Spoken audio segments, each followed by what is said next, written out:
Hi everybody, this is Julissa. Thank you so much everybody for coming back to my channel. Thank you so much to everybody who's listening in the podcast right now. It is Sunday, October 27, 2024.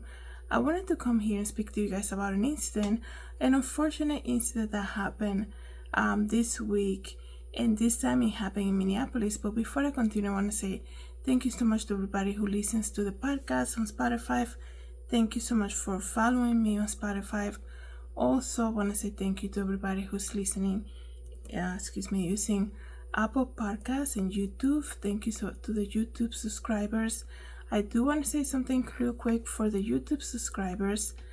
I just added my store, so you'll be able to see what Julissadesigns really entitles, like why is this podcast named Julissadesigns. You get to see in the store the reason, I guess you can say, behind it. But let me just tell you guys, about this story, because when I read this, I tell you guys that your life can change at any moment. That's what I always say, the other thing is also that as the world is becoming what it's becoming, right? There's a lot of stress, a lot of financial stress, a lot of people losing their businesses, companies closing, people losing their jobs. The economy is just skyrocketing. I went grocery shopping today, and it's crazy. The prices are going crazy, and it's just like wow, and they're cutting a lot of funds that they get to people who have less money.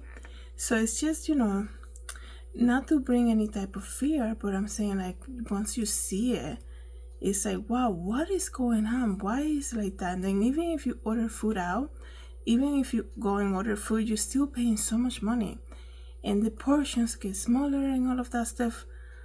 Before you be able to order food and have lunch and dinner with that order, because the portions and the economy is so bad,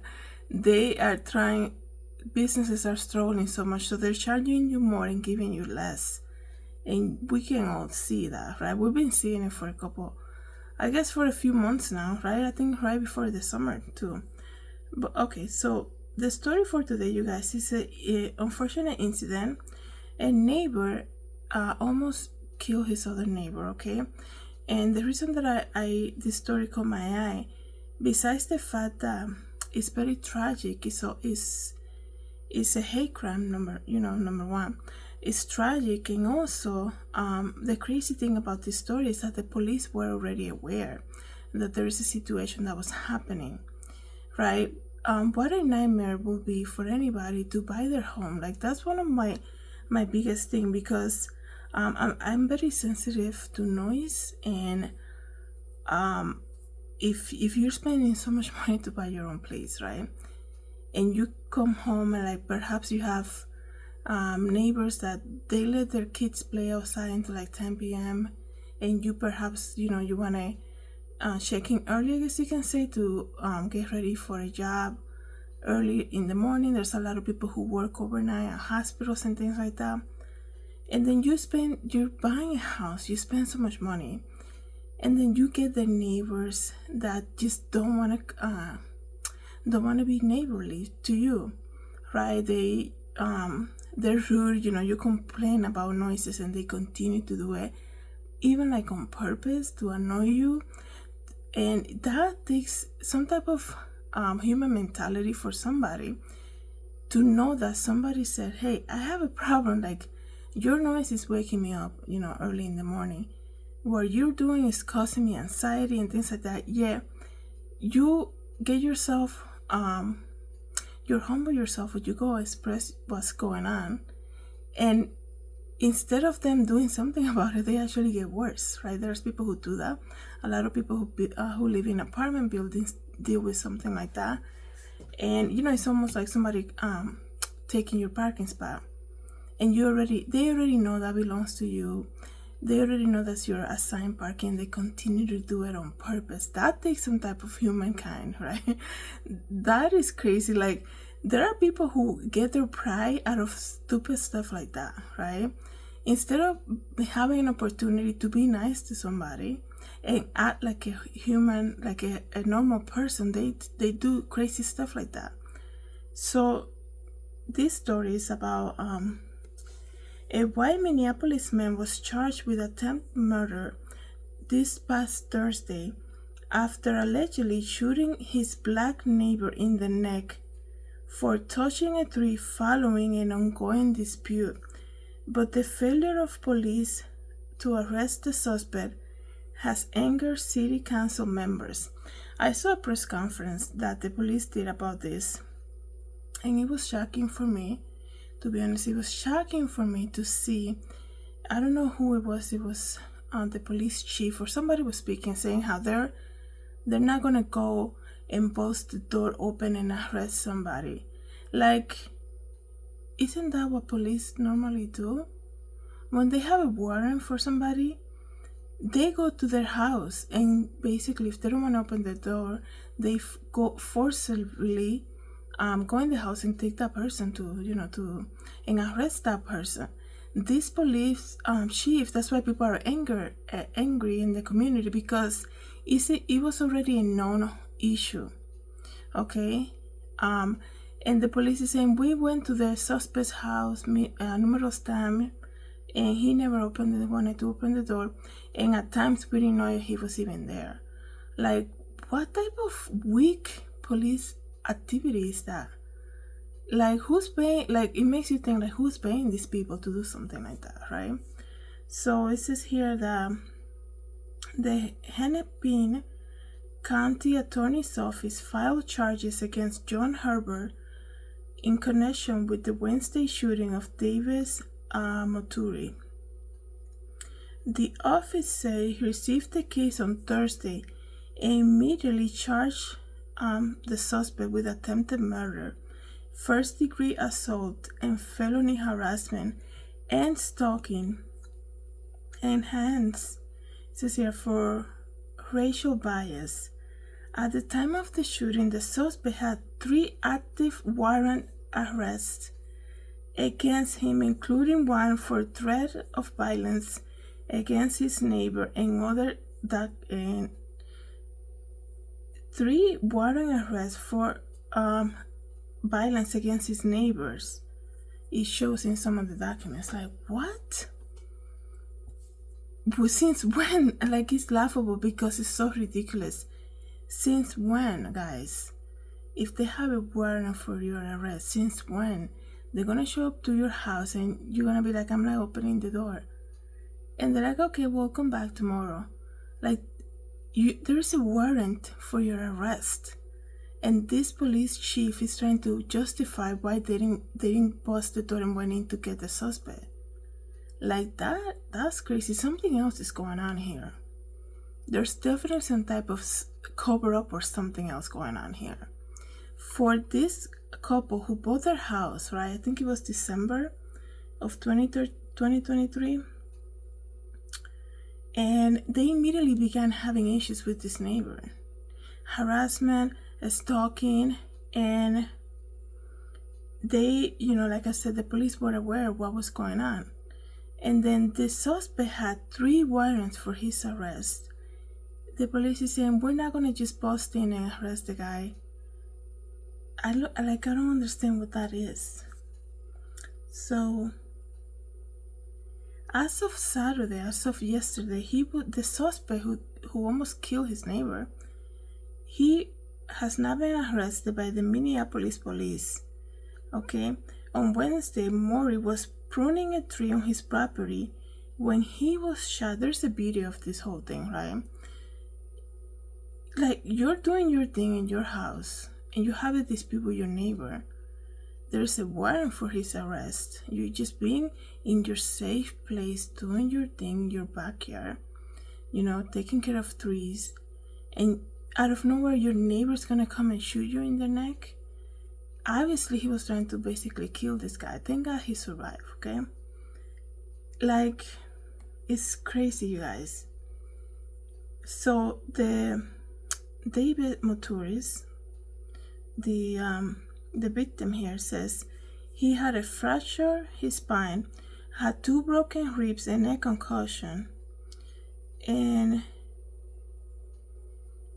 there's the police is saying that they want the community to remain safe, but they're still looking for the suspect in this case. It says here that officers responded to the hospital over reports of gunshot victim. Moturi told them that his neighbor has threatened to shoot him if he touched a specific tree. While Moturi was cutting the tree, he was shot. So imagine like did you have somebody threatening you?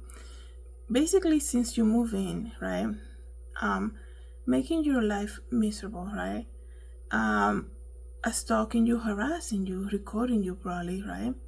And saying if you touch that tree, I'm gonna shoot you. And then the police is aware because there are 3 warrants for that guy's arrest. And it's almost like then they're like, well, we don't even know if he's home yet. And we're not gonna bust in and he doesn't want to open the door. What type of cover up is this? They were waiting for something to happen and it did. And look at them now, right? It's so crazy. It says here, based on our assessment, the likelihood of a non-violent confrontation where we might have to use deadly force with the suspect in this case is high. He said he wanted to arrest the suspect where he will be least likely to have access to firearms, and that is outside his residence. So that is their excuse, right? They're basically saying we didn't want to create another scene. We know this guy has firearms, so we wanted to make it as peaceful as possible. I think this is extremely selective, okay? And it's so crazy because this whole case also is basically a hate crime, right? Yet the suspect in this whole thing is being treated differently than compare if this was some type of if it was the other way around. Let's just say it like that, right? So definitely something's going on. It says here that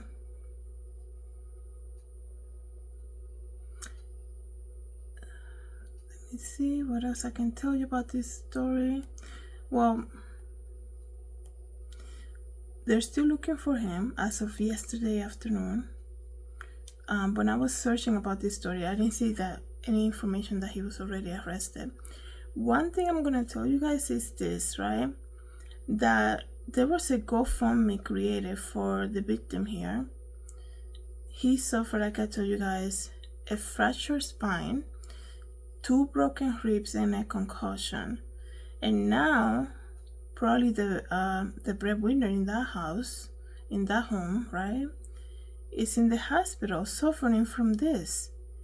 How unfortunate is that? So for Moturi, I'm gonna tell you guys that there's a GoFundMe that the wife created to help the family go through these difficult times. As you guys know, I love GoFundMe because that is a way for us to basically come together, not only to like help, to know about the case, right? That's why I'm always mentioning it. To know about this case, and if pray for this family, and also if we can help somehow monetarily with, I can't speak to them, sorry, with the donations. That's what I meant to say. So I'm gonna put the link here for you guys, and I believe his name is Moturi. That's the other neighbor that got shot. The neighbor that got shot, right? David Moturi. So there is a GoFundMe to help this family, and keep the family in your prayers. Also keep the keep this community in your prayers, because right now they're looking for this armed neighbor that is missing now, right? So that's scary, because I hope they offer protection to the family, right? Because it's not like they were living like far away. I'm sure they're still, they're still living in the same house, and now there's a suspect at large that almost tried to kill this man. So that's some scary times for them right now. So keep them in your prayers, and like I said, if there's anything that you can help by donating to the GoFundMe, please do so. I'm gonna put the link here. Thank you so much, everybody, for coming back to my channel. Thank you so much to everybody who's listening in the podcast. Have a good day. God bless.